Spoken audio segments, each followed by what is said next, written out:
નમસ્કાર દર્શક મિત્રો, આપ જોઈ રહ્યા છો સાઈ ગ્રુપ મીડિયા સંચાલિત ઝટપટ ન્યૂઝ। સુરતમાં યોજાઈ રહેલ સુરત ડિસ્ટ્રિક્ટ ક્રિકેટ એસોસિએશનની ચૂંટણીમાં આ વર્ષે જોરદાર ટક્કર જોવા મળી રહી છે। તમામ પેનલો દ્વારા ચૂંટણી જીતવા માટે એડીચોટીનો જોર લગાવવામાં આવી રહ્યો છે।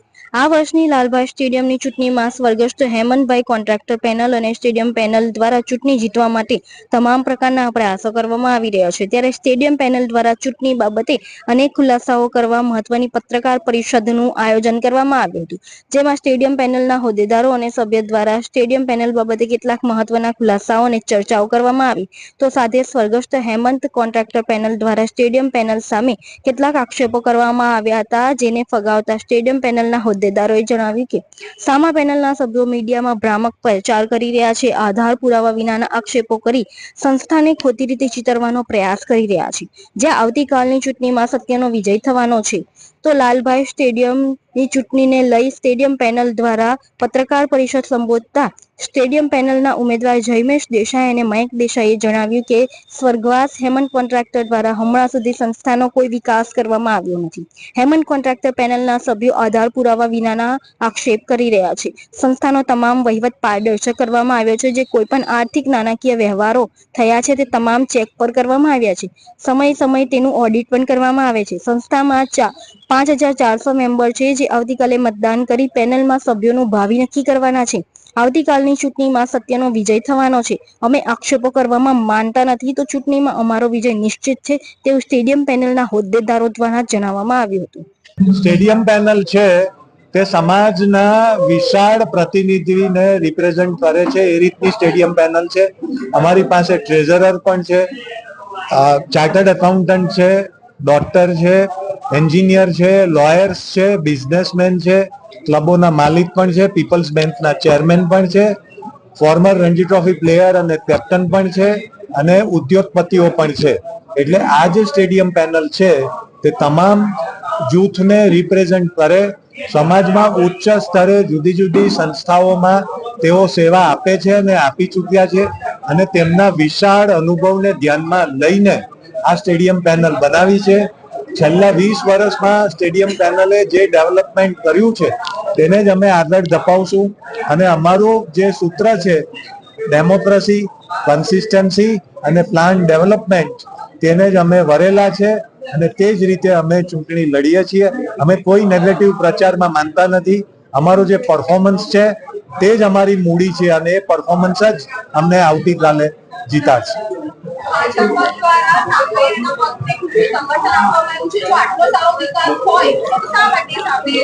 કોઈ આ તો લોકશાહી છે, કોને કોને સપોર્ટ આપવો એ ઇન્ડિવિજ્યુઅલ ચોઇસ છે।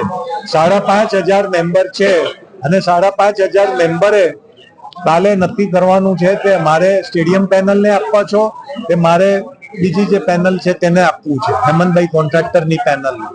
અને આ સત્ય અસત્યની લડાઈ છે, ધર્મ અધર્મની લડાઈ છે, લોકશાહી સરમુખત્યારશાહીની લડાઈ છે, આ પ્લાન ડેવલપમેન્ટ વર્સિસ અનપ્લાન ડેવલપમેન્ટની લડાઈ છે। અને મને બહુ વિશ્વાસ છે કે જે જુઠ્ઠો પ્રચાર થઈ રહ્યો છે તેનો આવતીકાલે જવાબ મળી જશે।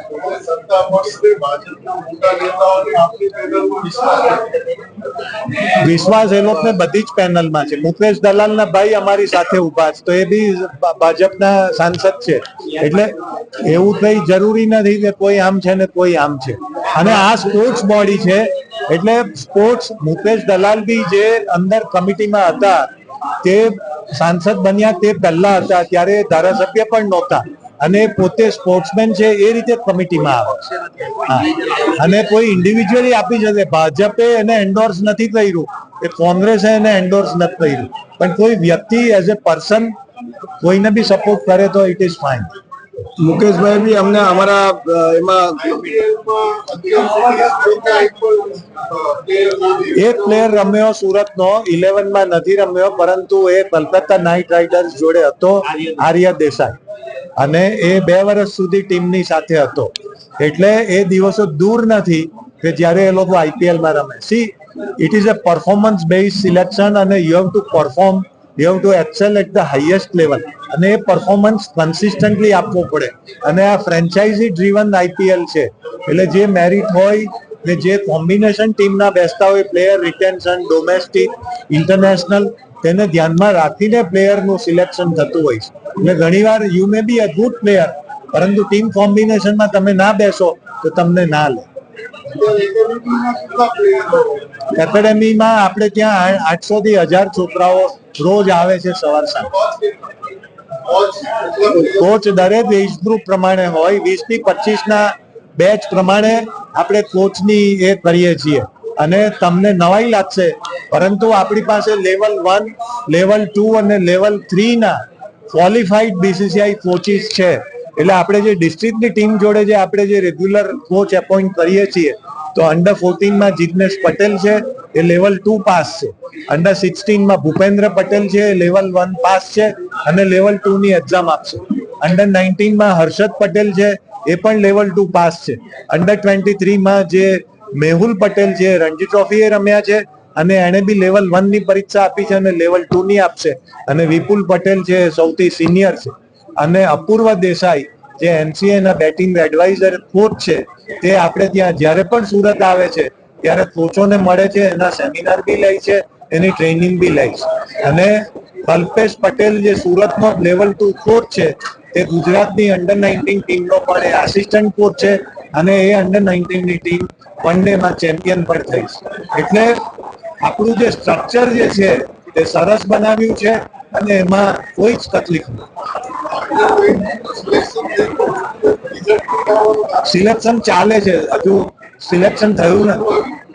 અંડર 19 ની ટીમ ની ઇન્ટર ડિસ્ટ્રિક્ટ ટુર્નામેન્ટ આ વર્ષે મે મહિનામાં છે. એટલે મે મહિનામાં છે, એટલે એ લોકોની સિલેક્શન મેચો ચાલુ છે. The process is on. Lalit Patel અહીંયા હાજર છે, એના સિલેક્શન કમિટીના ચેરમેન, એ જે રણજી ટ્રોફી ને દુલીપ ટ્રોફી રમે. એટલે તમારે કઈ વધારે માહિતી જોઈતી હોય તો એ આપશે. પરંતુ આજથી જ સિનિયર અને 23 ની ટુર્નામેન્ટ ચાલુ થઈ. સિનિયરની ટુર્નામેન્ટ સુરતમાં પીઠાવાડા અને ફોલવડ પર ચાલુ થઈ અને 23 ની ટુર્નામેન્ટ ભરૂચ શરૂ થઈ. એટલે ટુર્નામેન્ટ આજથી શરૂ થઈ. 16 અને 19 ની 12મી મે થી છે. એટલે એ પ્રોસેસ અંડર પ્રોસેસ છે અને એનું રિઝલ્ટ કે બહાર પડશે ટૂંક સમયમાં.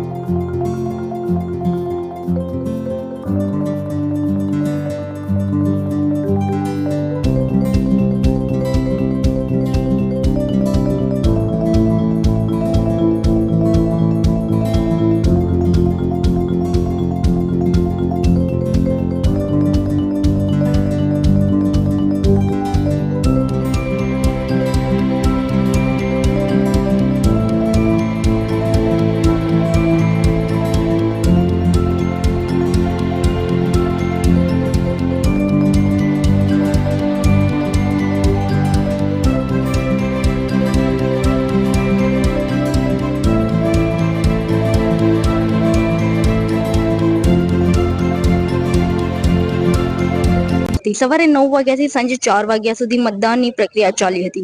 આ વર્ષે સુરત ડિસ્ટ્રિક્ટ ક્રિકેટ એસોસિએશનની ચૂંટણીમાં હેમંત કોન્ટ્રાક્ટર પેનલ અને સ્ટેડિયમ પેનલ વચ્ચે જંગ જામી છે. તો આ વર્ષે પ્રથમવાર મહિલા ઉમેદવાર તરીકે સ્વર્ગીય હેમંત કોન્ટ્રાક્ટરની દીકરી મેદાનમાં ઉતરી છે. બંને પેનલ જીતવા માટે એડીચોટીનો જોર લગાવી રહ્યા હતા. સવારથી લાલભાઈ કોન્ટ્રાક્ટર સ્ટેડિયમ ખાતે મતદાન કરવા મેમ્બર્સ પહોંચ્યા હતા. ચૂંટણીમાં કુલ 43 ઉમેદવારો ચૂંટણી મેદાનમાં છે. આખી મતદાન પ્રક્રિયા કોમ્પ્યુટર થકી કરવામાં આવી હતી. 40 મતપેટી અને 22 ટેબલ ગોઠવવામાં આવ્યા હતા, જેથી કરીને મતદાન કરવા આવેલા મતદારોનો સમય ન બગડે. ઝડપથી મતદાન થઈ શકે તે માટે આખી વ્યવસ્થા ઊભી કરવામાં આવી હતી. વિકલાંગ મતદારો માટે પણ વ્હીલચેરનો ઉપયોગ કરીને તેઓ ઝડપથી મતદાન કુટીર સુધી પહોંચી શકે તેની ખાસ વ્યવસ્થાઓ કરવામાં આવી હતી. મતદાન પ્રક્રિયા 4 વાગ્યે પૂર્ણ થઈ ગયા બાદ મતગણતરીની પ્રક્રિયા શરૂ કરવામાં આવી હતી. ચૂંટણીમાં 70% જેટલું મતદાન થયું હોવાનું સૂત્રો પાસેથી માહિતી મળી છે.